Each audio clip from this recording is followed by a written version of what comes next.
Mesdames et messieurs, bonjour, bienvenue pour cette nouvelle édition de Midi au Caire où on va passer en revue les dernières nouvelles locales et régionales.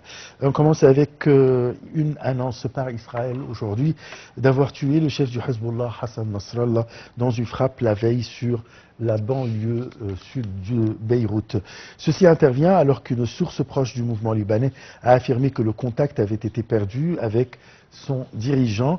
Le Hezbollah n'a toujours pas fait d'annonce officielle sur le sort de son chef plus de 15 heures après cette raid dévastateur sur son fief dans la banlieue sud de Beyrouth qui a ciblé le quartier général central du Hezbollah selon l'armée israélienne. Hassan Nasrallah, âgé de 64 ans, est un homme de religion qui fait l'objet d'un véritable culte de la personnalité au Liban dont il est l'homme le plus puissant. Depuis des années, il vit dans la clandestinité et il est apparu rarement en public.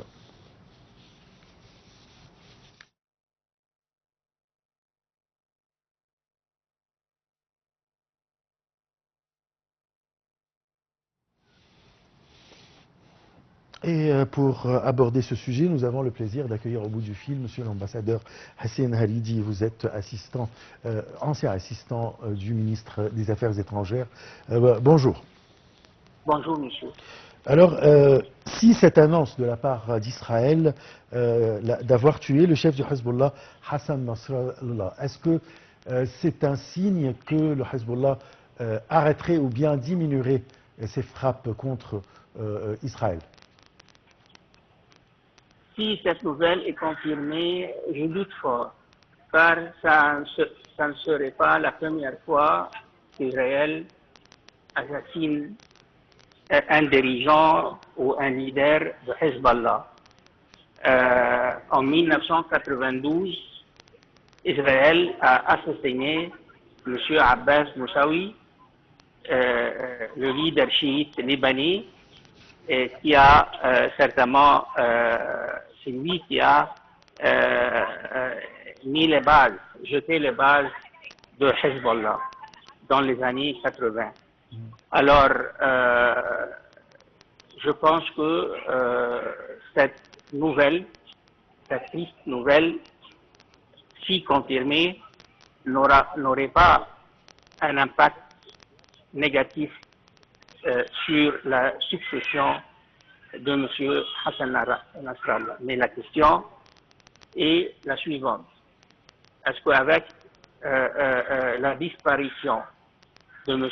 Hassan Nasrallah et les coups que cette organisation ou cette partie a eu durant les 10 derniers jours, est-ce que il possède toujours une capacité de riposter contre Israël?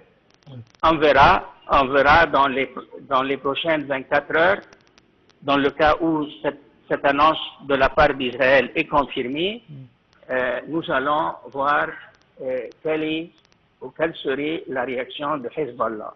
Et dans ce contexte, une autre réaction à suivre, c'est la réaction iranienne sur le plan officiel.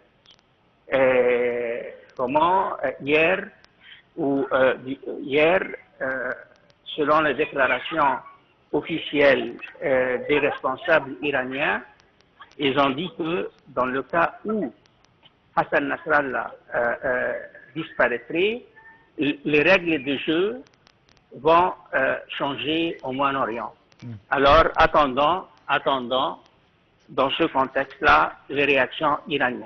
Ouais. Je vous remercie beaucoup, Monsieur l'ambassadeur Merci. Haridi. Je rappelle que vous êtes ancien assistant du ministre des Affaires étrangères. Vous avez parlé de la probabilité de la disparition de M. Hassan Nasrallah, le chef du Hezbollah, et ce que les jours à venir vont témoigner. Les Houthis du Yémen ont revendiqué hier une attaque de missiles et de drones dans le centre d'Israël, où l'armée a affirmé avoir intercepté un missile tiré dans la nuit de jeudi et vendredi. Les Houthis ont visé une cible militaire dans la zone occupée de Jaffa, à Tel Aviv, à l'aide d'un missile balistique et une cible vitale dans la région occupée d'Ashkelon avec un drone.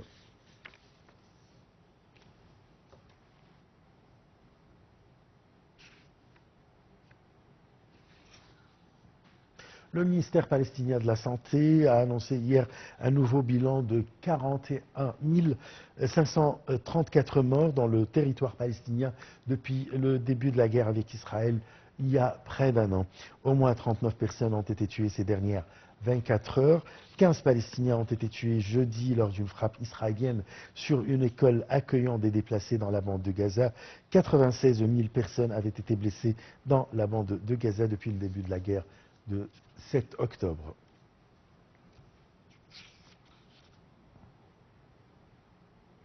Le comité ministériel arabo-islamique en charge de l'action internationale pour arrêter la guerre à Gaza a examiné avec le secrétaire général des Nations Unies, Antonio Guterres, la poursuite de l'agression israélienne dans la bande de Gaza.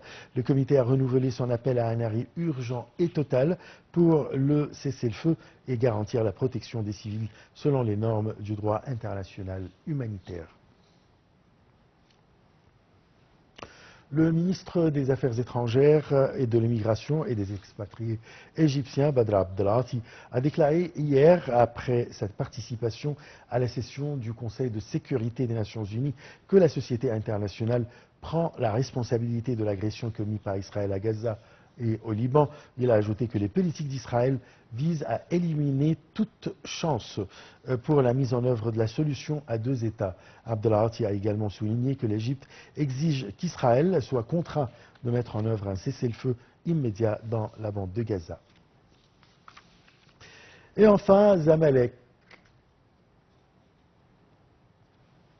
À New York, le ministre des Affaires étrangères, de l'immigration et des expatriés égyptiens, Dr Badr Abdelhati, a déclaré que la poursuite de la guerre israélienne dans la bande de Gaza menace la paix et la sécurité internationale.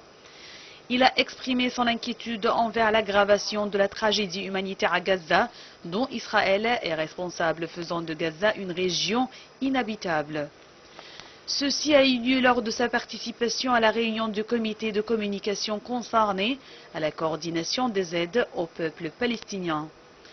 Lors de sa participation à la réunion ministérielle sur la cause palestinienne et la mise en œuvre de la solution à deux États, le ministre des Affaires étrangères a souligné la nécessité de parvenir à un cessez-le-feu immédiat et global dans la bande de Gaza. Dr Badr Abdelhati a également participé à la réunion ministérielle du comité de la construction de la paix. Il a jeté la lumière sur l'augmentation des conflits qui menacent la paix et le développement au niveau international, soulignant la priorité qu'attache l'Égypte à la lumière du leadership du président Abdel Fattah el-Sisi dans le dossier de reconstruction et de développement. Toujours à New York, Dr Abdelhati s'est entretenu avec son homologue turc sur les développements dangereux survenus dans la région du Proche-Orient.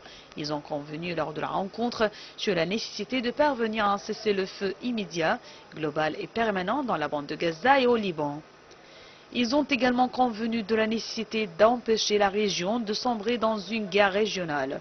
Et au cours d'une rencontre entre le ministre des Affaires étrangères et son homologue indien, Dr Abdelhati a souligné les similitudes entre les priorités de développement et les positions politiques des deux pays visant à établir la paix et la stabilité au niveau international.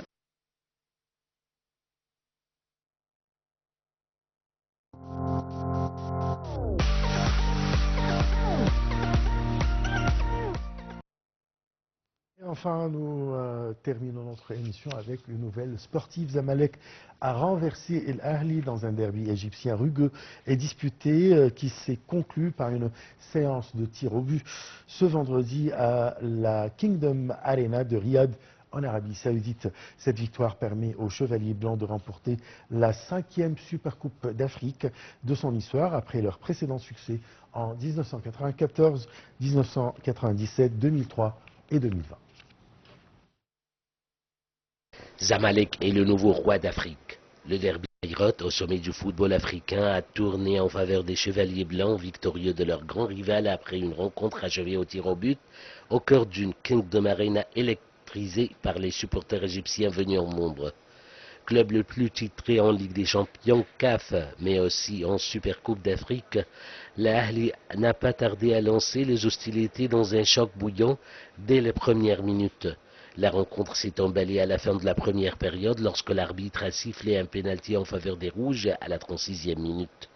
Après une interruption de près de 10 minutes suite aux vives protestations des joueurs de Zamalek, c'est finalement l'international palestinien Wessam Abou Ali qui s'est chargé d'ouvrir le score pour Al-Ahli à la 44e minute.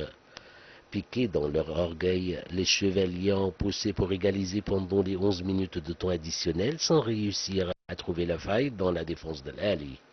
Zamalek a confirmé sa dynamique en seconde période en confisquant le ballon et précisant la menace à plusieurs reprises sur le but de Chenaoui. Les joueurs de Zamalek ont finalement été récompensés en égalisant grâce à Nasser Mansi qui a devancé la défense adverse sur un centre de Omar Geber devant la cage pour remettre les deux équipes à nouveau à la 77e minute. Les deux rivaux Kairat ont donc été forcés de se départager au tir au but et c'est finalement Zamalek qui est sorti vainqueur de ce choc au sommet du football africain après les deux tentatives manquées de Yahya Atiyatullah et Wessam Abou Ali pour Al-Ahli. Ce succès de prestige permet à Zamalek de décrocher la 5e Super Coupe d'Afrique de son histoire après les précédentes victoires en 1994, 1997, 2003 et 2020. Détenteur du record de titres dans la compétition, Al-Ahli échoue de son côté pour la 2e année consécutive à remporter la Super Coupe d'Afrique.